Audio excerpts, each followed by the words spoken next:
Tunisia facing the challenges of democratic reform. In the interview, Tunisian President Moncef Marzouki. President Marzouki, thank you very much for joining us here on DW today to talk about Tunisia, your country, about the revolution and about the transition to democracy. And when I read the latest headlines about the transition to democracy in your country, what I read are things like the transition towards democracy is in danger, it's unravelling, there's political turmoil, there's polarisation.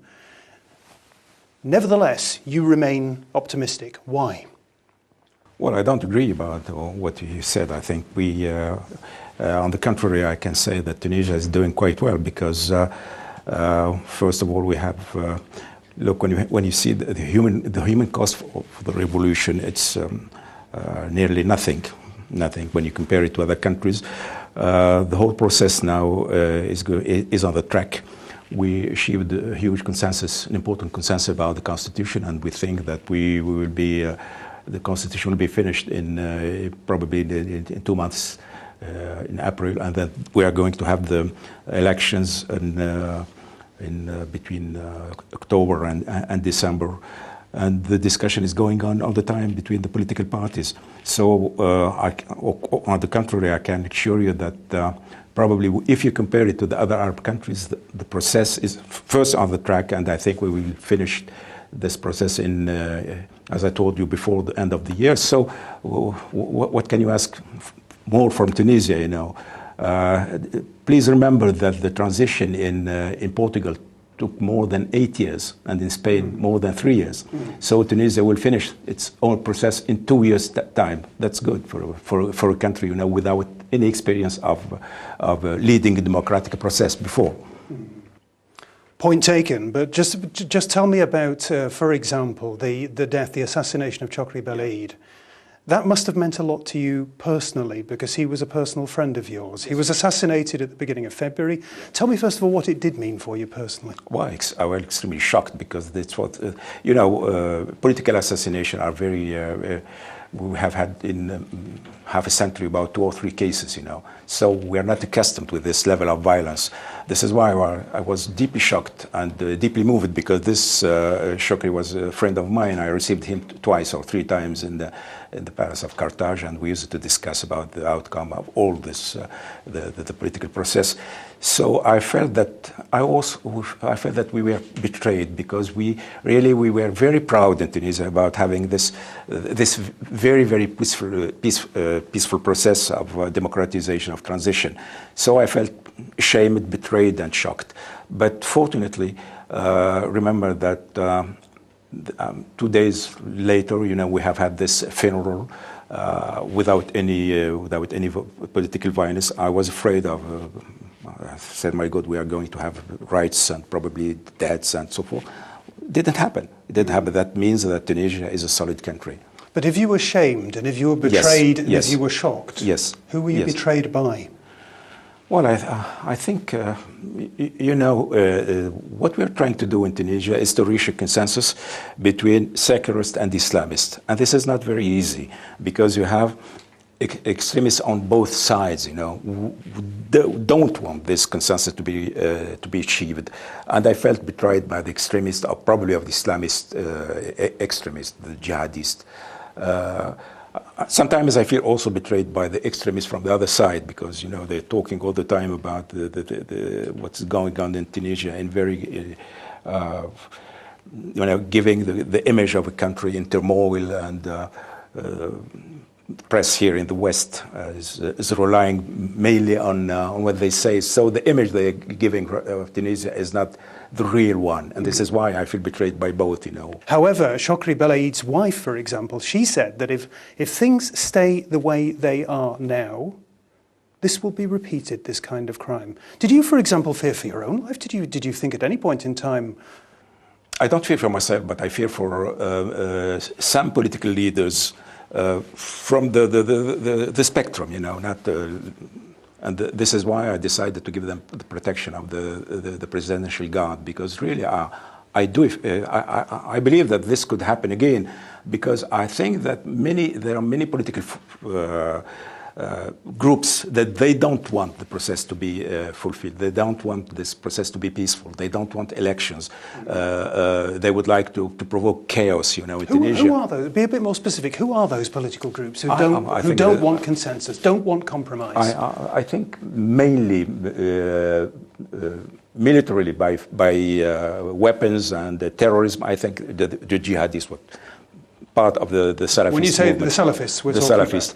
But on the other hand, I'm quite sure that also there are extremists, secular extremists, and those they don't want this transition to be peaceful, mainly for ideological reasons, because for them Islamist means devil, so they don't want anything. They don't want to hear anything about the fact that we are an Islamist, a Muslim country, that our society is divided in two parts, secular and conservative, that we have to unite this society, and to unite this society, the government should be, composed by both parties. They stick to their ideological opinion that Islamist means. Well, sometimes they say that a good Islamist is a dead Islamist. Well, let's just talk about that. I mean, the problem is that outsiders who possibly don't understand Tunisia well enough, they look at the continuum from a moderate Islamist party that is the primary party in government, and then there's a continuum that goes all the way across to very militant Salafists. Yes,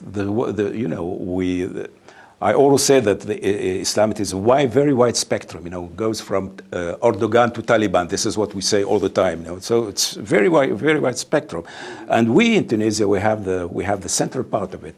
Another is a moderate, the moderate part of the spectrum, and this. Also, I think this moderate part has accepted democracy not only by tactics, because they believe that it's necessary for the country. But you have a gap between these guys and the Salafists. They're quite different movement. And I can assure you that the Salafis, they hate more now than they hate us, because they feel that they were betrayed by the Islamists, by the moderate Islamists. How could you accept that the word Sharia is no more on the constitution? How could you accept, etc., etc., etc.? So I think it's not right to believe that Salafist is part of another, or it's the right wing of another. I think the Salafists, especially the Salafist, terrorist Salafists, are quite different from another. Let's talk about the economy, the economic situation. Just over 2 years ago, the revolution in Tunisia was triggered by the self-immolation of a street vendor. And only a few days ago, a very similar event, this time in Tunis, a man set himself on fire, committed suicide as an act of protest, as an act of economic desperation because of the hardships faced by so many people.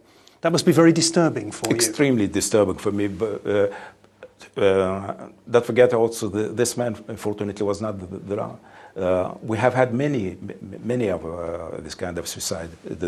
I think we have about more than four cases in 2 years. I feel I was extremely shocked by this. But what I'm saying all the time, that we cannot do miracle. The situation is extremely tense, because people are expecting everything, and they cannot. I understand that they can't wait, but we cannot do anything else but explain to them that we are working hard, to achieve the political process. This would stabilize the country, and then we will be able to attract more investment and so forth. And this is the crux of it. But when you say you can't work miracles, are you getting the help that you need? Are you getting the help from the EU? Are you getting the help you need from rich Arab states, the Gulf states, and so on? They have a real interest in a stable and prosperous Tunisia, after all. Yes, we have a very important support. Huge support, political support and economic support from. I can say that we are a very lucky country, because really we don't have any enemy in the whole region, and we are backed and supported from the political economic point of view, by the countries as different as Turkey, United States, Germany, and France, and but the problem was... If you're getting all this help, if you're getting all this backing, why isn't it getting through to the 1 in 5 people who are unemployed, the 40% youth unemployed? This is why I say we cannot do miracle. Now we have a lot of projects, But the people, they would like to have the solution to their problem. I would say tomorrow, and tomorrow it's not possible even for a god. I think, sorry, we're not gods. We have to understand those people, though. I mean, so promises have been made, and promises. I mean, it's a grand word to say they've been broken, but they haven't been kept. Yes. Just set out your roadmap for the constitution, for elections, and for the roadmap real, concrete economic development. The roadmap is quite clear in my mind. We finish. I hope that the constitution will be finished in June, July, and then the elections between October, November, and December, and then we will have to deal with the problem of poverty. We have 2 million Tunisians under the suffering, living, under the poverty line, and we expect I think that in 5 years' time, we can resolve the problem. But 5 years' time is 5 years. It's a long time for people, waiting for the solution for but we cannot do anything else except working, hoping, and sticking to our values and sticking to the fact that we have made this revolution and we have to succeed it. Okay, just give me one very quick word before you go about, in an abstract sense, what can Tunisia learn from Germany, a country that has, after all, gone through 2 transitions to democracy? The importance of consensus. We are trying exactly to do the same thing, because here in Germany, they know what consensus means, and they know how it's important, not only at the political level, but also social and economic, between trade unions and, so this is the main lesson I think we can learn from Germany. Wise words. President Marzouki, thank you very much for talking to us today on DW. Thank you very much. Thank you.